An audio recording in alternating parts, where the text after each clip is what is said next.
Yes ज्यादा शक्तिमती का स्नेह रिजल्ट है।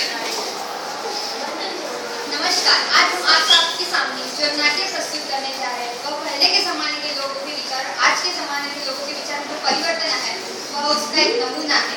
I would like to get introduced with my role play characters.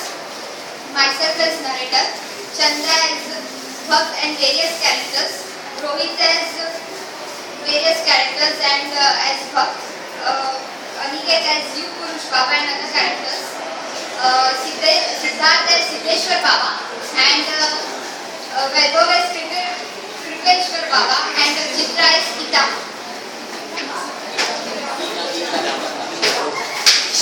अपना धर्म क्या है, कैसा है?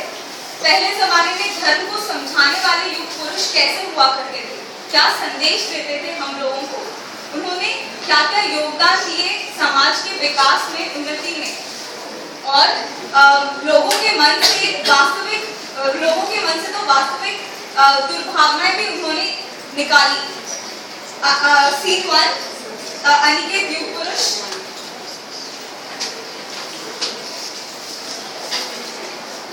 आदित्यस्य नमस्कारान् एकुर्वन्ति दिने दिने आयुर्प्रज्ञं बलं वीर्यं स्तेषस्तेषान्त जायते। ॐ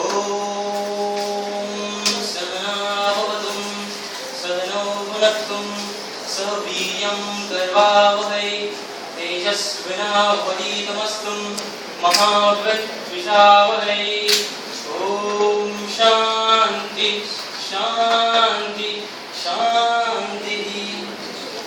प्रणिपात सुनेंगे।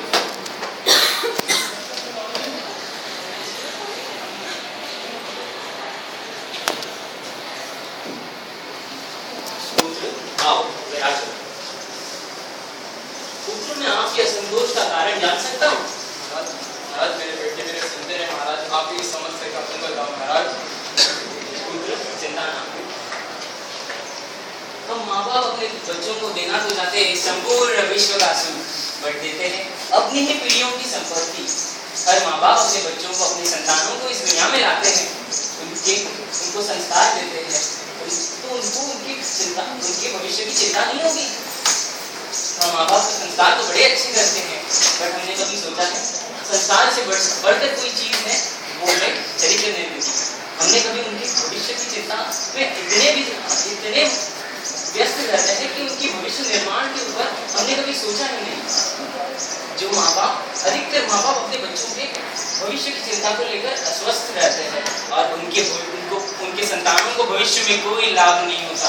यदि जो माँ बाप अपने बच्चों को चरित्र निर्माण सिखाते हैं, उनके ही पुत्र भविष्य में समस्त विश्व से प्रशस्ति लेते हैं, समस्त विश्व से प्रशस्ति लेते हैं। क्या आपने कभी सोचा है? स्वयं विचार कीजिए। आज अपने मुझे आपने पढ़ी महाराज, आप धन्य हो महाराज, आप धन्य हो।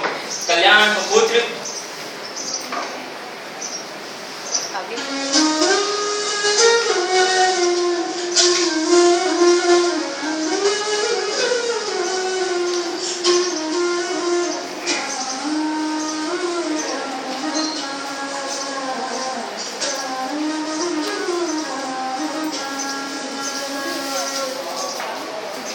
अभी आप लोगों ने देखा एक गुरु अपने शिष्य को किस तरह उसकी परेशानी समझा रहा है।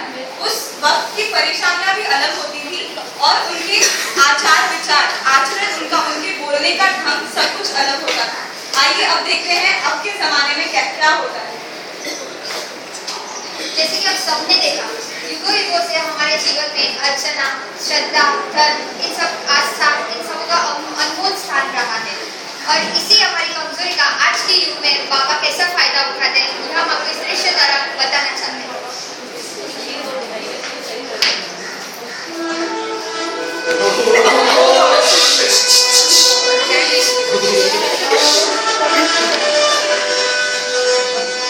बाबा विमल की जय, बाबा विमल की जय, बाबा विमल की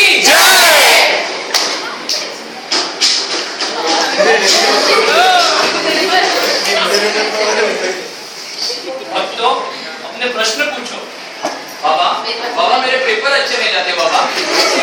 बेटा कौन से पेन से अपना पेपर लिखता है? चलो बेटा फॉन्टिक यूज कर। बाबा जी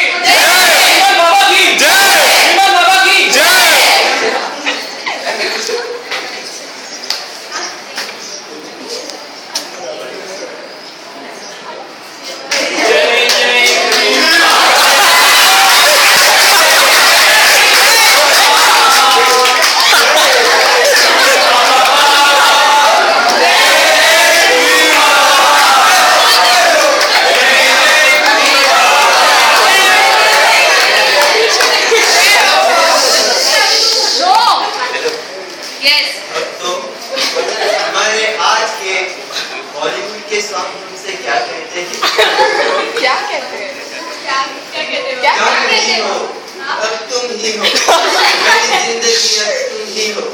क्या इसका अर्थ कोई जानता है? ना समझ। मैं बताता हूँ इसका अर्थ क्या है। ये जो ऊपर वाला है वो तुम में भी है और मुझ में भी है। ये इस गाने का अर्थ है। रूपेश्वर बाबा की जय। रूपेश्वर बाबा की जय।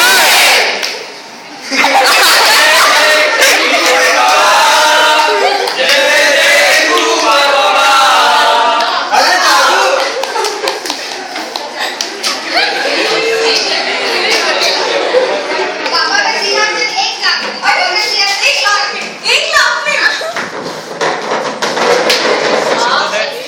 क्या इज्जत बड़ी वैभव की।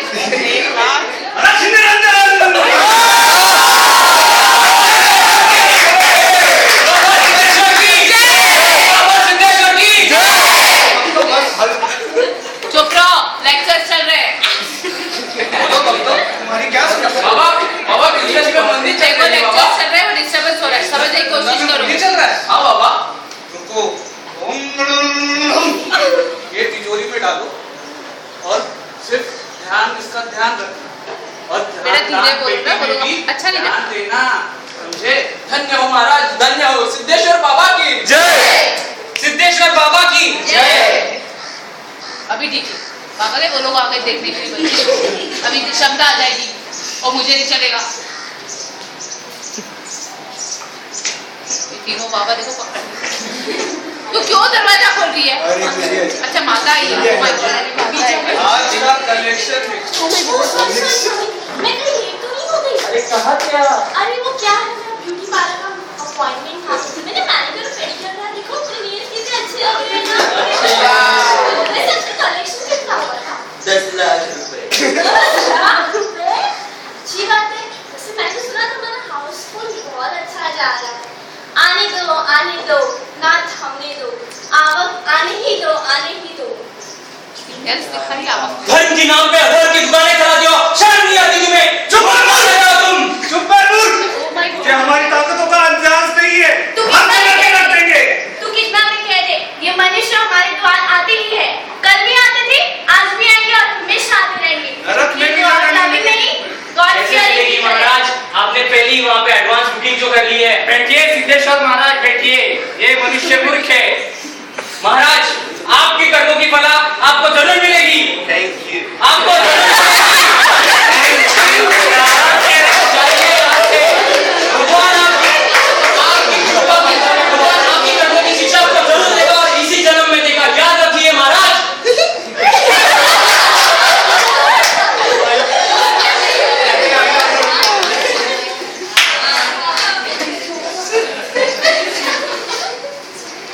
मनुष्य जीवन में मनुष्य ने लिया हुआ हर निर्णय, हर निश्चय उसकी भविष्य की प्राप्ति करता है, उसकी भविष्य की निर्मिति करता है।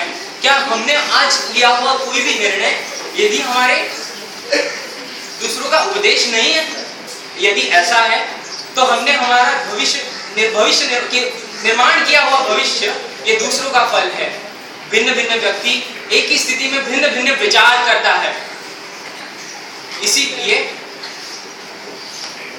बेटा इसका टेंशन देखो। भिन्न भिन्न व्यक्ति एक ही स्थिति में भिन्न भिन्न विचार करती है। इसीलिए हमने लिया हुआ हर भविष्य का निर्णय यदि दूसरों का परमार्थ है, यदि आपको ऐसा नहीं लगता दूसरों का भविष्य धर्म से लिया, धर्म से लिया कोई बात नहीं, अनिकेत इंग्लिश में बोलते हो। Very bad. अरे राजा इंग्लिश में बोलना। धर्म रूप से किया हुआ परमार्थ धर्म का विधान करता है और अधर्मी हृदय से निकला हुआ परमार्थ अधर्म का विधान करता है।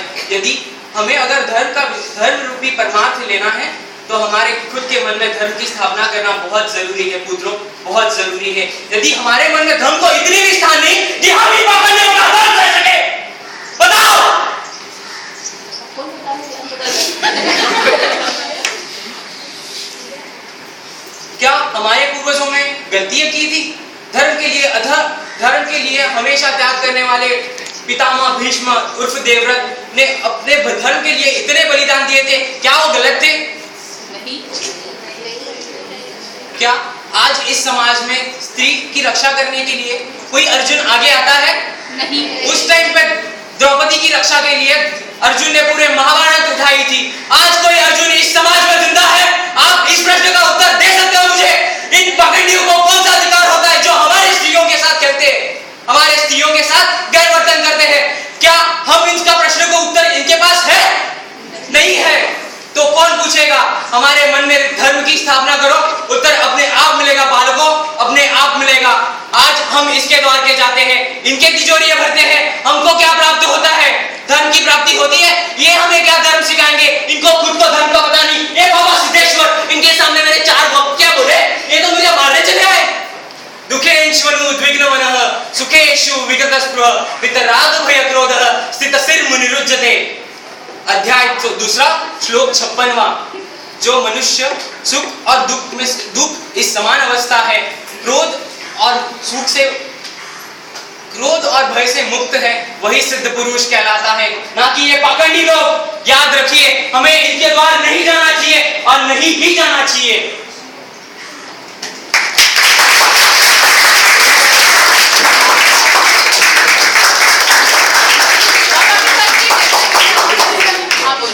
जैसे कि हमने देखा कि आज हमारे देश में ऐसे हालत आ गई कि हम हर समस्या का इलाज जानने के लिए कोई बाबा को अपना गुरु मान लेते हैं और ऐसे पाखंडियों के पास शिकार बन जाते हैं। पर हमारे एक्चुअली भारत धर्म में होता कैसे था?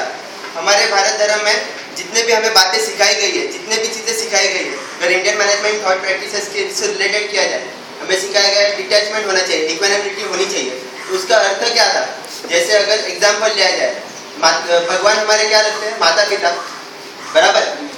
तो सिर्फ अगर ऐसे लोगों की भक्ति करके हम लोग कहें और उनके गुणों को फॉलो ही ना करें, तो हम कह के भगवान की भक्ति कर रहे हैं और कहा हमारा धर्म हम फॉलो कर रहे हैं। अगर सही में देखा जाए, अगर एग्जाम्पल विष्णु भगवान का आपने मूर्ति देखी होगी, कैसी होती है? वो दूध के सागर पे लेटे हुए होते हैं, उनके ऊपर 7 नाग होते हैं, शेष नाग जिसे कहते हैं। लक्ष्मी माता उनके पैरों के यहाँ पर होती है और ये सारी चीजें होती है, फिर भी उनके चेहरे पे बहुत स्मित हास्य होता है। उसका अर्थ क्या है? भगवान विष्णु जी के ये गुण है कि उनके पास अगर वो इंसान दूध के सागर पे लेटे, मतलब बहुत धन है, जिनके लक्ष्मी स्वयं पैर के यहाँ पर बैठी है, मतलब वो बहुत, उनके पास कितना धन है। अगर सर पे नाग है, यानी इतने संकट भी है। यही हमारे जीवन में होता है, हमारे पास अच्छी चीजें भी आती है, बुरे भी आते हैं, पर इन सारी चीजों में उनके पास एक स्मित हास्य है, यानी वो दोनों चीजों में इक्वानिमिटी मेंटेन कर रहे हैं। और यही गुण अगर हम लोग हर भगवान के फॉलो करेंगे तो ये उनकी सही भक्ति होगी। हमें हर चीज का जवाब बाहर जाके ऐसे लोगों से नहीं, अपने अंदर मन में झांक के देखना पड़ेगा, वही प्रभु की असली भक्ति होगी। दोस्तों, एक बात याद रखिए, जस्टिस और रिवेंज या प्रतिशोध और न्याय, इनके बीच में एक दूरी का अंतर है जिसका नाम है धर्म, जो हम सभी ने अपने हर नियम में करना चाहिए। यदि हम सच बोले या झूठ, बट हमें धर्म का पालन हमारे पूरे जीवन में करना है। यही हमारे पूर्वजों का न्याय है हमारे लिए।